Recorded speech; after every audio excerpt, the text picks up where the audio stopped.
My name is Vanessa Briggs, and I am the Grantee and Co-convener for the Philadelphia Urban Food and Fitness Alliance, which we like to call PUFFA. PUFFA did start out with a shared leadership model, and I think in order to really do a shared leadership model, it has to be built off of trust.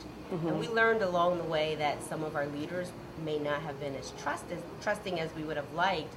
So we really began to look at who was around us and how can we embrace the community and shift some of that power to them.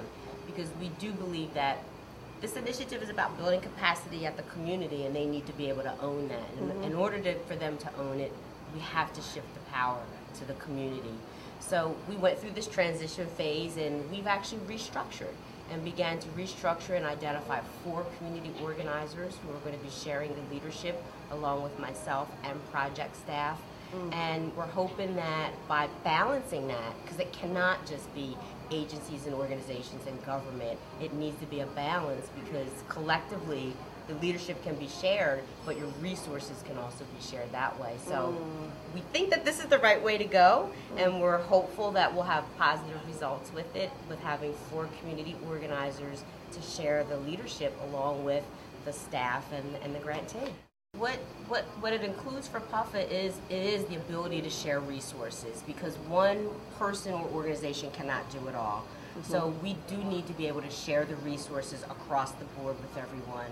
But I think what's more important is sharing the decision-making power and being able to, you don't have to be the person making all the decisions. Right. And if it's an area that you have expertise in, if there's trust that's built, that person can take the lead in that decision-making, versus if it's an area that you're not too clear on, you need to sort of step back and say, you know what, you got this one. This is in your purview. You need to make the decision, and everybody has to support it and trust it. So it's a balancing act, and it's a respecting act in order for it to really work out the way that I know it can work out.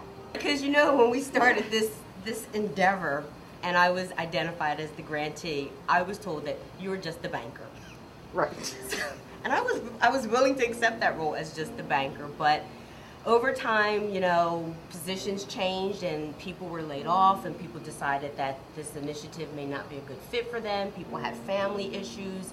So over time, all of the responsibilities began to fall on my shoulders. In addition to being just the banker, I am now also the co-convener, where I am responsible to facilitate all of the meetings and pulling all the people together, identifying partners.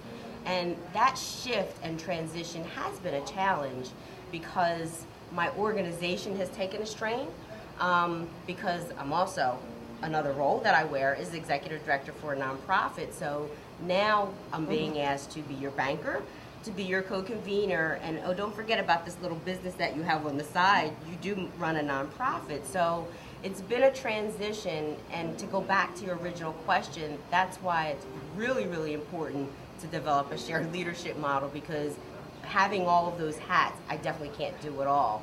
And the strain that it's had on my organization really has taken an impact on my staff, because now all they hear is PUFFA, PUFFA, PUFFA, PUFFA, PUFFA, PUFFA. That's all they hear is about PUFFA, but they recognize that over time, when we put our new structure in, they'll get their executive director back as well. So nice. I'm looking forward to that. So I said there would be a surprise question. Okay, breathe. Oh no. We so often talk about the work of healthiness and wellness and the people that we're serving. In this work, I kind of noticed that the co-conveners need to do in personal health and wellness. How are you taking care in this process?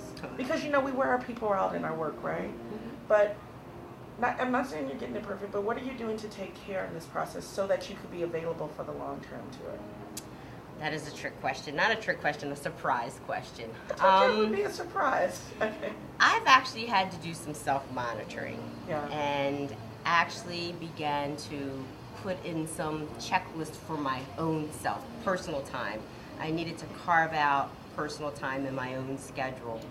I had to now use a taskmaster, which I never had to do because I could juggle the many balls, but in order for me to feel like I have the energy and the strength to carry this project, I have to do some self-checking. So I use my taskmaster and I carve out time for myself, and I only check emails twice a day, And on Fridays, I leave early. On Mondays, I come in late. On the weekends, I try not to work Saturday and Sunday because family time is very important to me. So I've had to carve that out and build it into my own schedule, whereas before I never had to do that. It was easy for me to do it, but this initiative has made me really have to do self-monitoring because I do want to be able to practice what we're trying to bring to the community. And having my morning time together, getting up at 5 o'clock in the morning, doing my little thing that I need to do to get my head straight is important.